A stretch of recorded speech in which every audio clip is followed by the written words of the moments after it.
Hi, welcome again. My name is Roland Watier. I want to again thank Catherine and Harry for putting me on air. And last week at episode 5, we talked about the flying school bus. And I told you at the end of that episode that I would uh, tell you the story today about being snowed in. And this is one of those stories in life that you would call a big story. It's big in that it was a defining moment in my life that Michael Mead and Malidoma Somé and all the great storytellers, James Hillman, talk about as a moment of the rite of initiation. And they go into quite some detail about that. And I would like to talk about that first so that you can see how this interacted with that. Now, back when Kathy was working for the National 4-H Council, and that was a long, long time ago, um, my wife Carol and I went down to um, the Crystal hotels down in southern Washington City, and we attended the Common Boundaries magazine conference. That conference was Michael Mead and Malidoma Somé, and Carol attended the conference and hung out with Carolyn Mace, the great healer.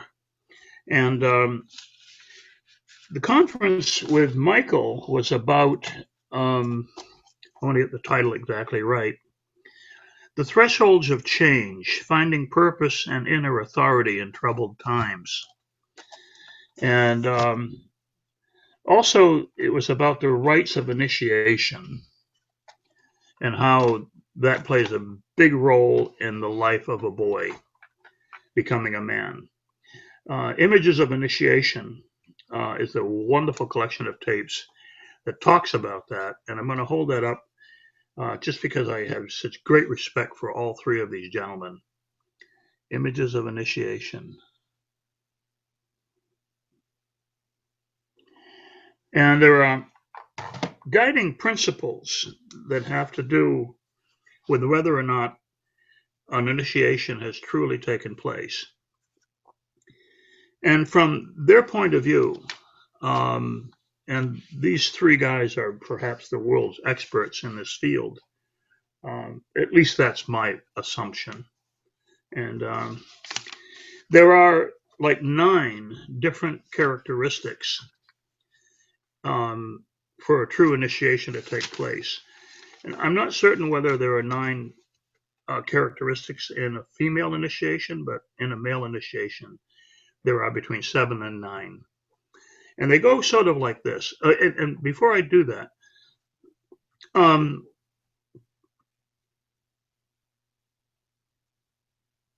father cannot, nor can a group of unassociated community members initiate a young male into the world of adulthood. There are a lot of pseudo initiations going on out there.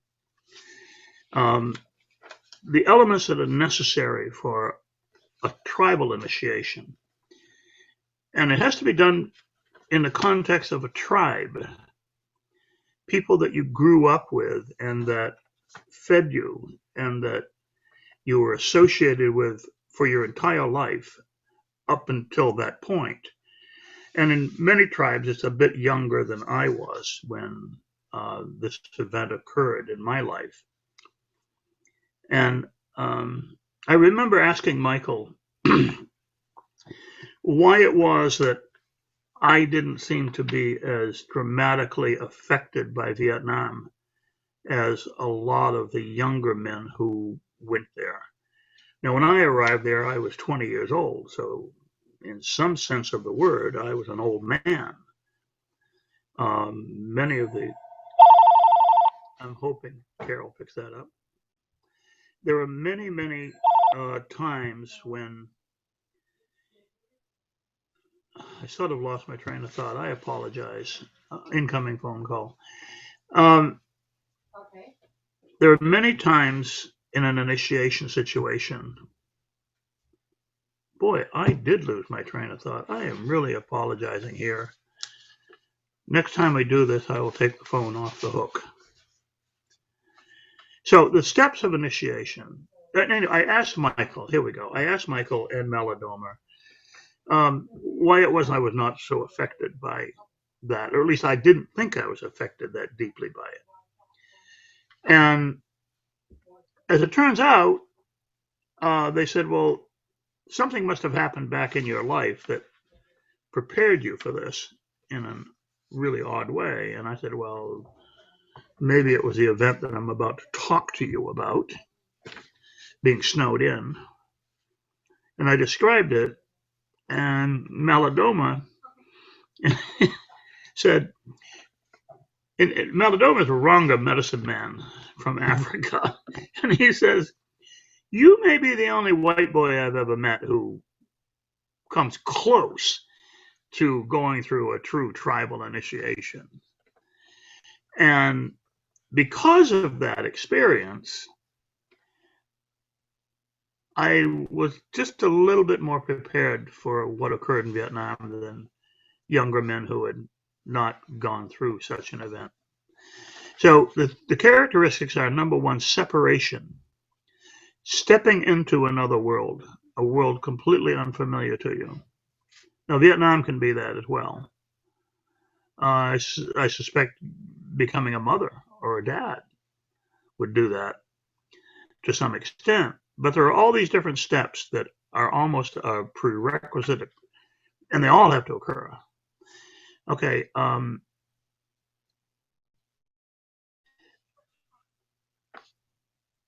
Survival of the imagination and the spirit is very important. And you bond sideways now in an initiation. You don't bond vertical up and down. The child that was is actually killed in the initiation process. You're never ever allowed to go back and be a child again. In fact, in a lot of the tribes, if you kind of become slack and you turn your head and you're looking back to a childhood, someone will beat you upside the head, smack you a little bit.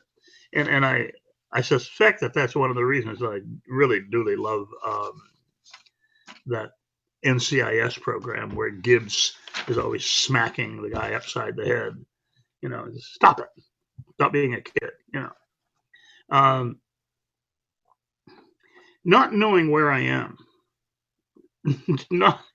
not in the least bit knowing where you are. You're lost in this whole process. And you have to accept the outcome. There's no choice because you're completely alone in this experience. You're completely exposed to the event. And in some cases, different tribes in the world might even put you out there naked. We have these interesting programs like, what is it? Hungry and Naked Alive, something, whatever. But they're not completely exposed because there's a camera crew there and there's a bunch of people there to support them and lift them off the island if some poisonous spider bites them. But in a true initiation, fact is you could die. There is no backup. There is no camera people. So there is no turning back and you have no choice. The limits are completely set by others outside. And your ego absolutely has to submit. Imagination. Imagination is fully activated during an initiation. It's almost like stepping in and out of some sort of insanity from moment to moment, hallucinating and fear and everything else. And something within you, within the child, is completely changed forever. Forever. You never can go back then.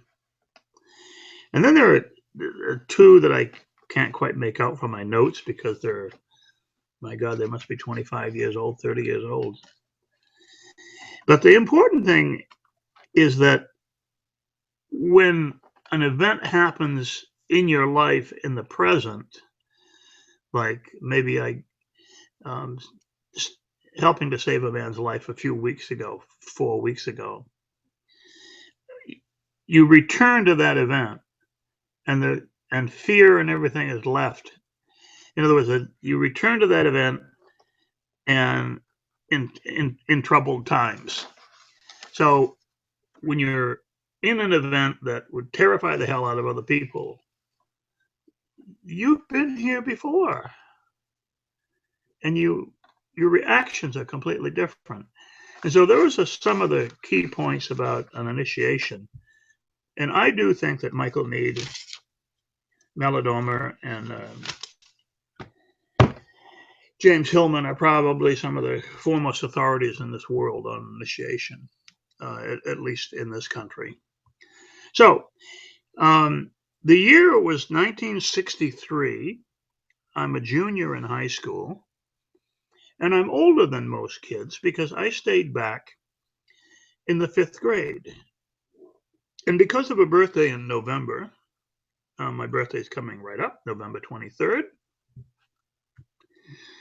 Because of a late birthday and being held back in the 5th grade, I'm like 2 years older than everybody in my class.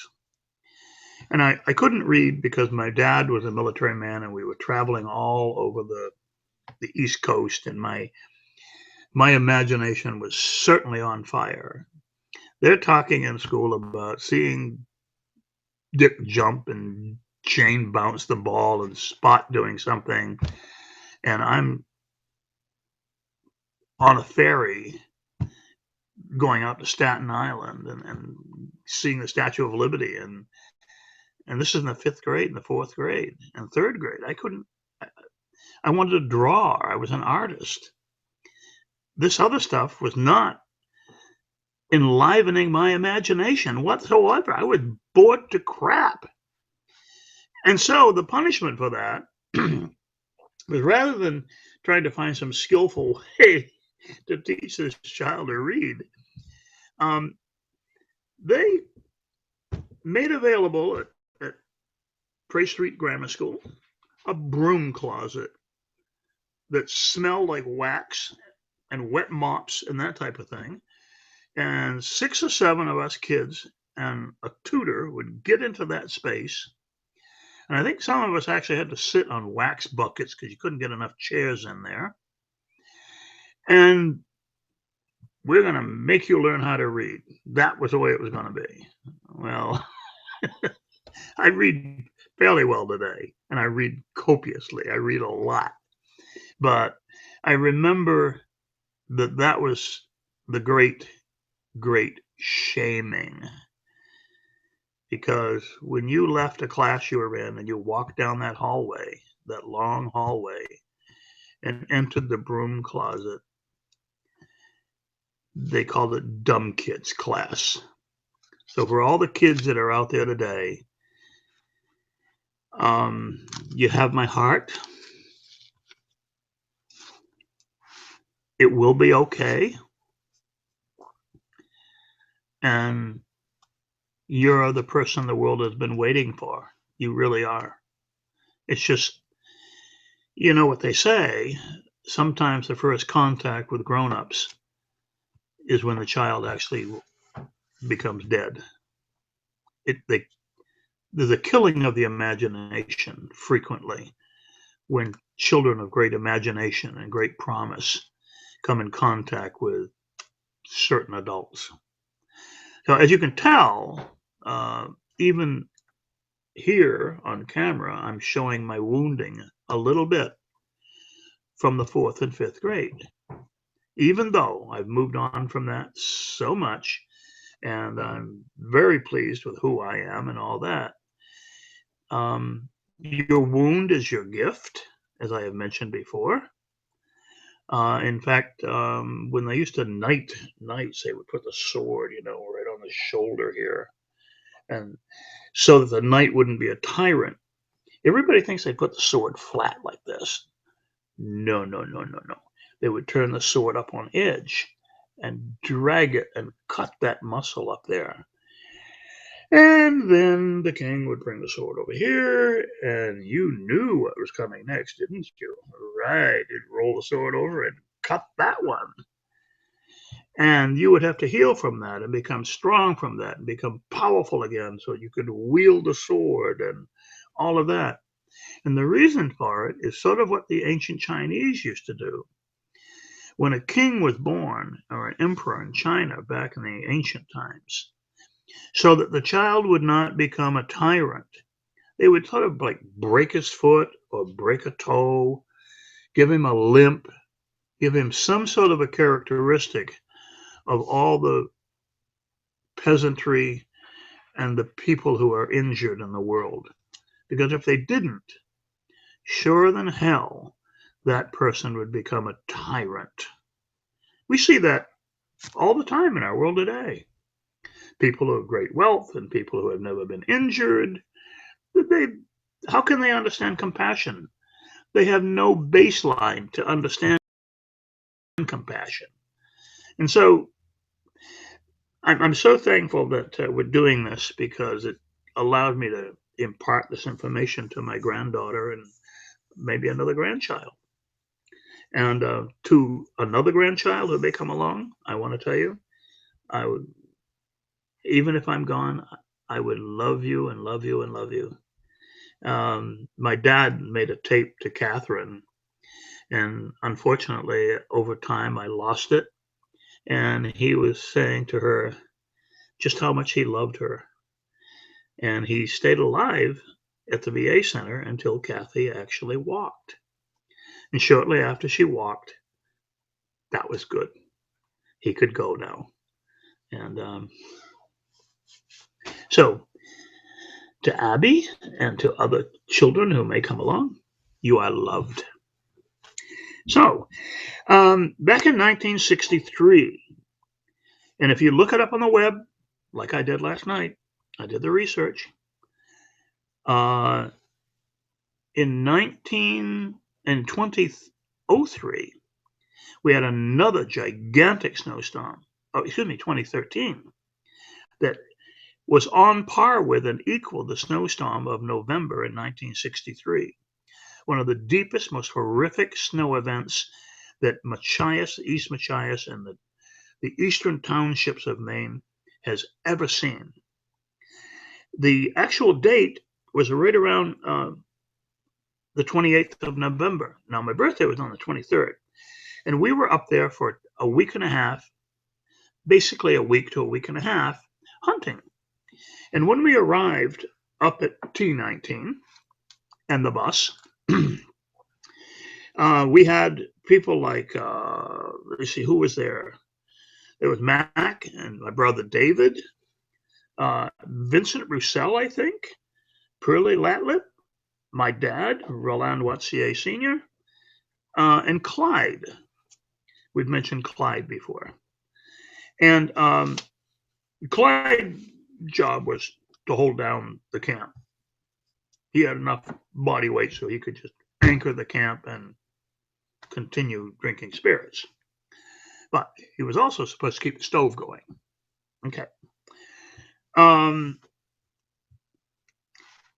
Early on in that week, some of the guys decided that they would go up to a small log cabin that my dad and I built years before. Now, to do that, you had to take a canoe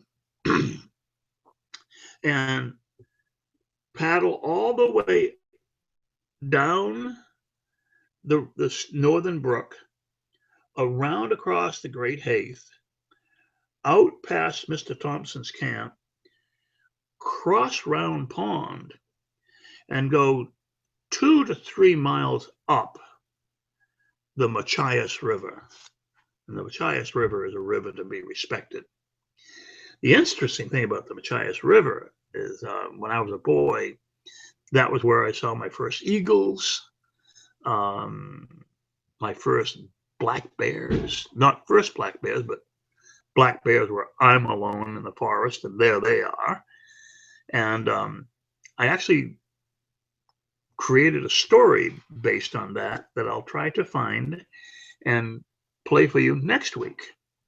So stories take your life history and all the accounts, and you can mix them up. And when you mix them all up, boom, you got a new story over here. And it can become quite charming. And it can take you places that you never even imagined. It's sort of like taking a class in theater improv. You never know where it's going to go because someone can throw a word in there, you got to change it, and the next person can change the story. It's not the story you had in mind, it's a new story. So you begin to see how these could become delightful adventures. So happy storytelling and writing. So anyway, we broke the group up, and they go all the way up there, and they get settled in. There's a little tiny wood stove up there, and some firewood that had been cut a season or two before. A pretty good stack of it, and they're good for at least a week, at least. No sooner were they up there, I think they'd been hunting a day. And then the following day, I figured who it was, I think Pearlie maybe, woke up in the morning and one of the nighttime things that guys have to do, you got to get up and go pee, So Pearlie opens the door to the bus, steps out onto the steps, and there were like 4 or 5 steps to go down to the ground. And he steps down the steps, and he said, well, yeah, this is pretty good, he thinks to himself. There's already 4 inches of snow on the ground. Tracking deer in the morning will be great. So he went back, stood out there, did his business, back up into the bus, closed the door, went back to bed. Well, about 7:30 in the morning, Pearlie wakes up. Everybody gets up, starts shifting around, put some water onto the pot. The whole bus is all steamed up, so you can't see outside the windows anyway. And then all of a sudden, well, I gotta go to the outhouse. So they open the door, go to the outhouse, and holy shit, there's like 20 inches of snow on the ground. And it's not just light, fluffy snow. It's snow. It snowed about 2.5 to 3 inches an hour from 2 a.m. in the morning until 7:30. You do the rough math, 20 inches. Oh my God. We just knew. It was like, we're screwed, right? Everybody gets dressed. We didn't even take our weapons with us. Walk up the path all the way up to where the sand pit is. And that's where we had left a Jeep and a trailer that hauled the canoe. The aluminum boat is at the bottom of the bluff on Northern Brook with 20 inches of snow in it. And the brook is clogged with snow. So we had to empty it out and pull it up over the bank and drag it up to the gravel pit. So there's another car up there with a trailer that's supposed to receive this boat. And then there was another vehicle in there, a third vehicle. And the snow, and these are 1950 type automobiles. So, they're a little bit bigger and higher. The snow is right at the door latches at this time. We were so screwed. So, and it's not stopping. It didn't stop snowing for 6 days. It was horrible. So we cut some poles and stick them at the front end of the car and the back end of the car or trailer to mark where they are. And then a day later, there might be the top of a car that's still showing. 2 days later, it's gone. If it hadn't been for the poles, you wouldn't even know where the hell they were. It snowed. The gravel pit sort of, there's a mountain and a hill, and it's down here a little bit low, so the snow would blow in and drift over it. But it's like, we were so screwed. You have no idea. Okay, so these guys are pretty cool guys, What about our companions way up there at the other camp? Oh my God. Oh, we got to go get them. We got to help them. So the first day, we immediately set out on snowshoes. Now, I remember I told you, back in that time, we never went hunting the first week of November, let alone the third week, without snowshoes. You didn't do it. And, you expected some snow, 5 inches, something you could, with chains or whatever you could drive through, right? Not like this. You can't, you turn the car on and it doesn't get any air because it's covered with snow.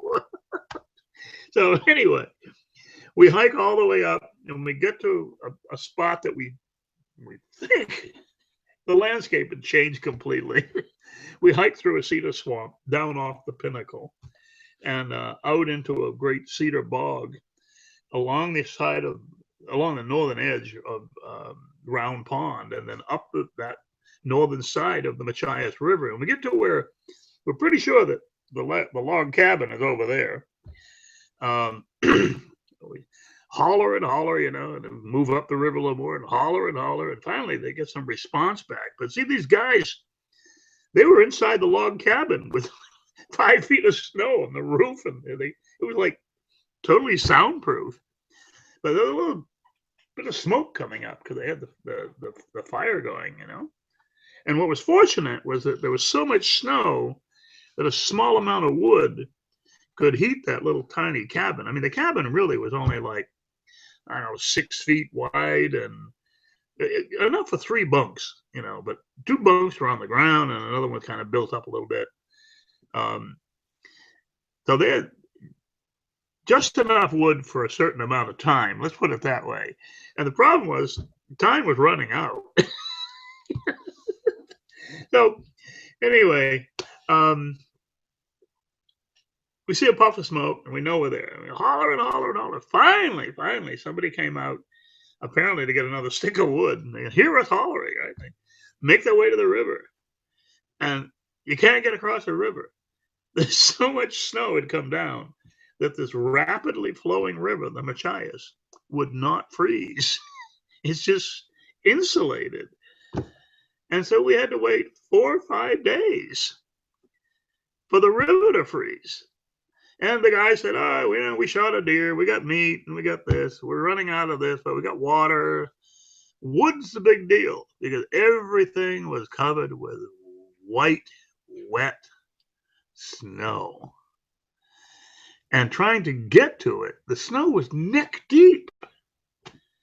So it's, you have to consider how many calories are you going to lose to cut a dead tree and drag it through neck deep snow to burn wet wood inside of the confines of a little tiny place that could choke you to death really quickly. Now, anyway, these guys are figuring all that out. And they're stuck there. And then that was, I think, Pearlie and David, and I think Vincent Roussel were the guys up there at that camp. But they're okay. They're going to cope. Back at camp, we're trying to keep everything going. So we would go down with some rope and bridles and that type of thing.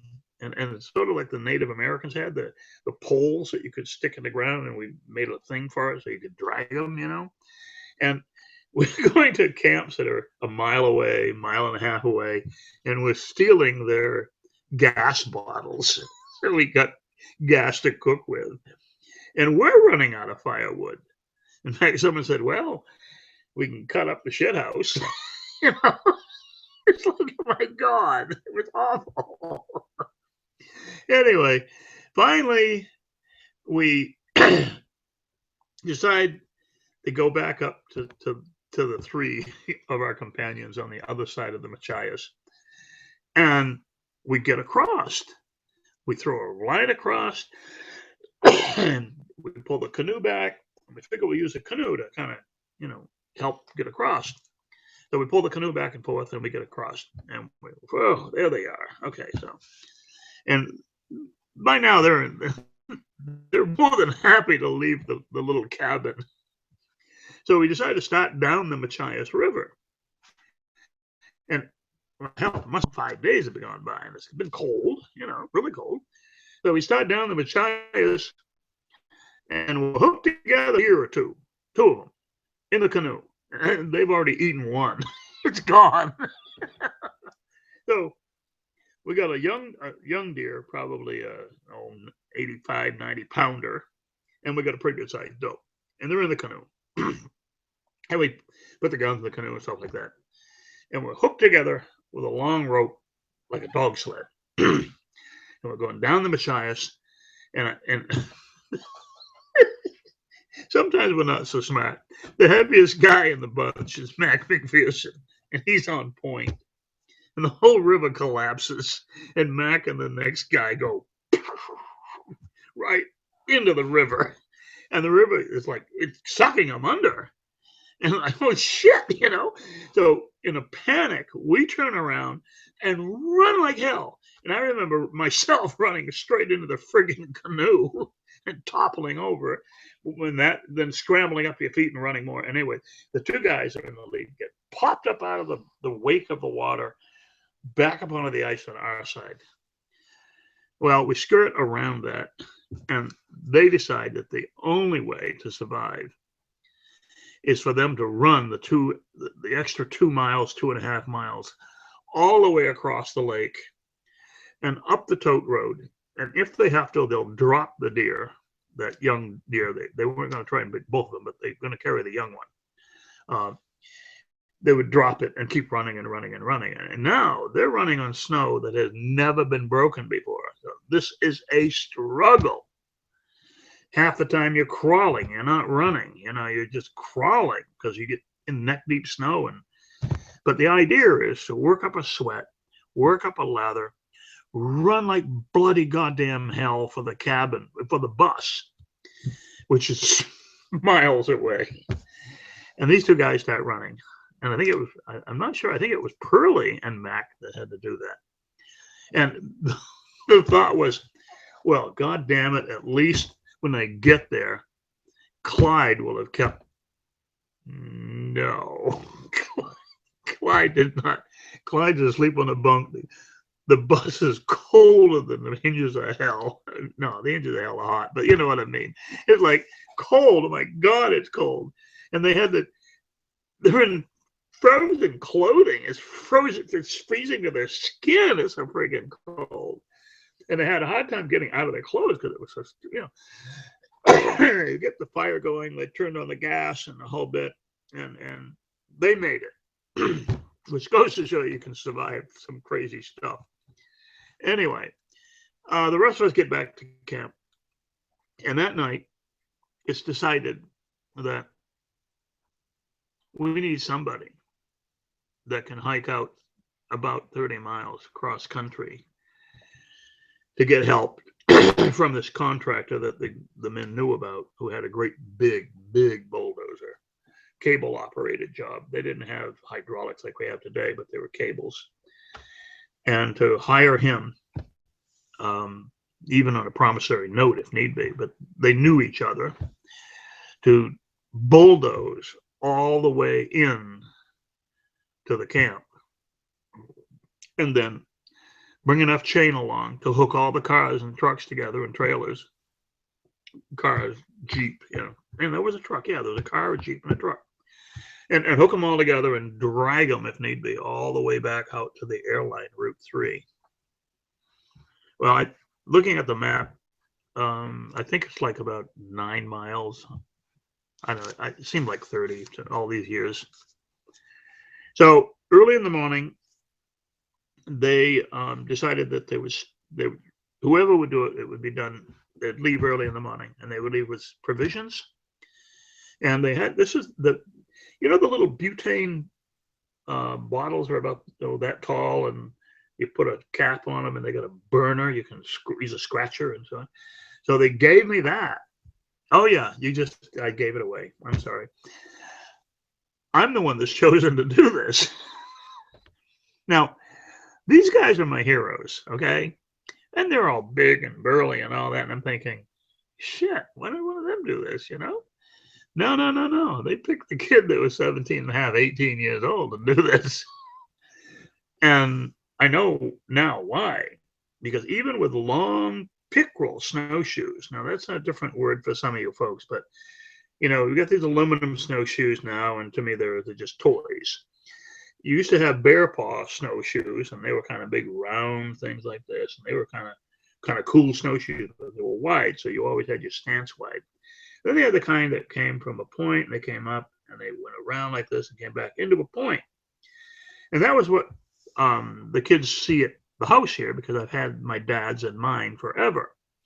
But at the bus, we had this long pair of narrow, very long, like 5 foot, very tight point. So it would come up like this, right like that, and come right back. So they weren't wide. Your feet could stay pretty much closer together. So I start out early in the morning, and the idea is dig a snow tent and get in it. Use this thing to start a fire. Grab whatever dry wood you could along the way. Make sure it was dry. Put it in your backpack, and at least be able to get a little bit of a fire in a snow hut. And they had trained me about all this over the years, so this was like, okay, I know how to do this. Started out daybreak. Headed down out of the gravel pit. Get out to the road. And oh my God. You couldn't tell where the road was anymore. The landscape was all a gigantic mystery. Like being caught in some kind of a surreal movie where everything is the same and confusing. And you'd go down one road and you go, oh Jesus, no, I haven't seen that big boulder or that giant pine tree or that or that. And so you come back, and then you would take the other course, and it's all white landscape. Now, mind you, the snow is 6 feet up and better on the trees. The things that you saw when you drove in year after year are gone.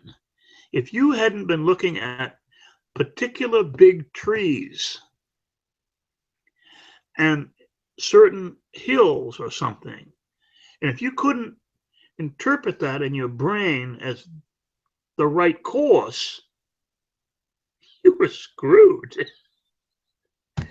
So I made a couple of side trips and came back and kept going. And I'm using a compass.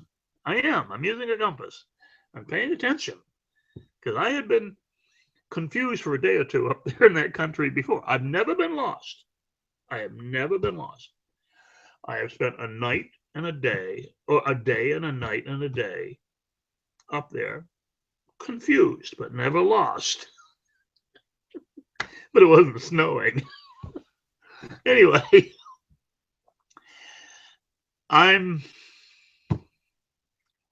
now I am lost. I'm totally lost, but I keep following the compass. And it gets dark, and I broke the rules. And what was that? That thing about initiation? You're totally exposed to the event. Yeah, I'm totally exposed. All right, I'm wet right up to the waistline. My body is sweating like crazy. My legs are like rubber bands. I don't know if I can move my feet again. Every time you'd put your snowshoes down, you'd sink like 3 feet in the snow. And now you try to pick it up and move forward, and it's like you're shoveling your way all the time. There's always like this big scoop of snow on the front of your damn snowshoes. It went on for hours and hours and hours. God, it was horrible. And so darkness came, and there's a moon. I'm going, screw it. I'm not going to stop. I'm going to keep going. I'm going to look at this compass. I'm going to keep going. And the flashlight ran out of power. I couldn't look at the compass anymore. So I'd use a scratcher, and I'd light the torch, and I'd see the compass, shut the torch off, and keep going. And all of a sudden, I hear this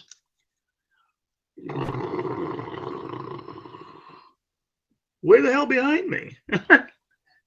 turn around on my snowshoes and I look behind me, and the state snowplow truck, way up there, way the hell back there, went down the road. I had crossed the airline, Route 3. I crossed it. I didn't even know it. It was so freaking much snow. Right? I walked right past it. Now, the airline runs east-west across that part of Maine.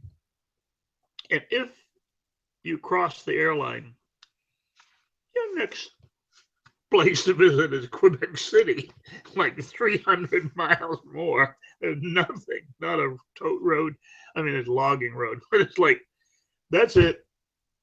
You really screwed up. So I completely went, oh my God, thank you. And I turned around and walked back on my trail. And I get to Route 3. And then I go, okay, now I got to go that direction to find this guy with the house and the bulldozer.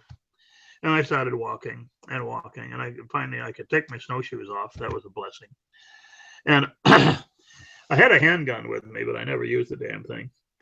And I get to the guy's house finally, because someone picked me up and took me to the house. And I get to his house, and the wife says, well, it's like 11 o'clock at night, and we can't do it now. You're going to have to, we'll do it in the morning. We'll start out early in the morning. So in the morning, we have a good breakfast. And the wife, this man's wife, cooks breakfast and cooks it for him. And he says, well, I'm going to go out and get the bulldozer warmed up, get it on top of the trailer, and we'll take it down to the 19 road and try to find a place where we can park his rig to get the bulldozer off again and all that. So we get down to the 19 road. Oh, and before that, while he's out there warming it up, the bulldozer, he had a trailer on behind. And this trailer had like a one wheel and had two hooks like this, two grab hooks, and sort of like the drawbar on a regular farm tractor, but one wheel. And it was a wheel that would spin and do whatever, right? Like a bush hog. But on top of that was like another 150, 200 gallons of diesel, you know, because he didn't want to run out of diesel going in there and out and back. So while he's out there, his wife says to me, she says something like, you're obviously a smart boy. Now, here, I'm going to give you these pills. And if, God, I wish I could remember the old man's name. I can't. If, let's say he's John. If John starts to keel over and grab his chest, these are nitroglycerin tablets. Put them on his tongue and hold his mouth shut. Pour some water in. Oh my God, the old guy could have a heart attack. So I'm not off the hook yet, as you can see. So we start back in, and I get on the bulldozer, and he's up there driving, and he's got the levers and all that, and he's having a great time, and we're driving down. And the snow got so deep that you couldn't, with his bulldozer, just keep pushing it ahead, even if you angle the blade. The whole bulldozer would slide over. So you'd have to make a cut and push the snow this way and come back and then drive down some more, and you'd pile up so much snow you'd have to push it off this way again. And we did that herringbone thing more often than you can count, all the way back into the gravel pit. So I didn't even know where the hell the turnoff to the gravel pit was at that time, but he knew the country extremely well. So we make the turn down into the gravel pit, and there are the poles marking where the fronts and ends of the cars are. So he bulldozes out around that a little bit so we can get around him. And then he takes it, and I says, well, he says, where's the camp? I says, it's the bus. And he goes, oh, shit. So he says, hang on, kid. Oh, and by the way, all the way down, as we're plowing, deer that are starving to death would step out into the freshly plowed road and try to scavenge anything that they could dig out along the edge of the road that he had turned up. I saw a deer buried right up to their necks, dead. and easily deer you could shoot to put them out of their misery. That was a strange, strange day to see deer stuck in that condition and not really being able to do anything about it. I only carried so many rounds in my handgun, so anyway, he just bulldozes right down through these small trees and stuff and winds up 20 feet from the bus. All the guys come out of the bus. Oh my God, you made it, you made it, you made it. These older guys, right? And everyone is super thrilled. And the interesting thing is, that's a day that everything changed, because all my life I had been Little Roland. God, I hated that. Or equally as bad, Junior. I may not have minded if someone called me Roland the Second, but no, it's Junior, My father was senior, I was junior, and I go. But from that moment on, including my dad, if they wanted to talk to me, they would do what Chrissy does, basically. Chrissy is Harry's sister, and she's very, very deaf or hearing impaired. She turns my face. These men would make sure that they were looking right at me if my father was in the room, and they would say, Roland, do you think this and that? Never was I ever Junior or Little Roland again. And so, at the Common Boundaries Conference, I found out from Michael Mead and Malidoma Samay that in that experience, I had been really, truly, truly one of the lucky white boys. And I mean that with all honor of red boys and black boys who in Africa and in tribal traditions all over the world still have community-based initiation experiences. And